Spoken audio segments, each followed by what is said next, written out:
The defense has officially rested its case in the federal trial against Sean Diddy Combs, bringing us one step closer to a verdict in this high-profile legal showdown. After a powerful presentation by prosecutors, which included 34 witnesses and a trove of evidence, Diddy's defense team had their moment to respond, and now, after several days of counter arguments and expert testimony and character witnesses, the defense has concluded its portion of the trial. So, what happened during the defense's presentation?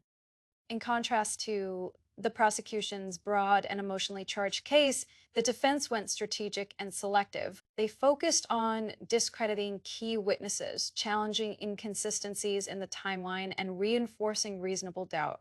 Legal experts say this was a classic defense play. Don't try to tell a bigger story, just poke enough holes in the government's S version.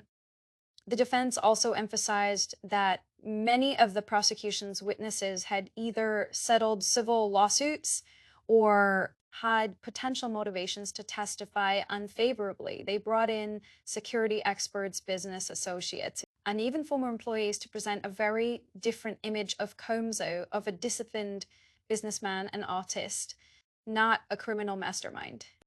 Still notably, Diddy himself did not take the stand.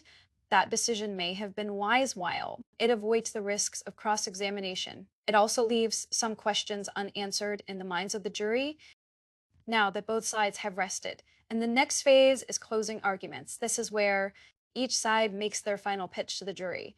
Prosecutors will aim to tie all the evidence together into a compelling narrative of guilt, while the defense will highlight contradictions and emphasize that the government hasn't met its burden of proof. After that, it goes to the jury for a deliberation. At this point in any trial, everything becomes unpredictable. Will the jury be swayed by the sheer volume of witness testimony from the prosecution?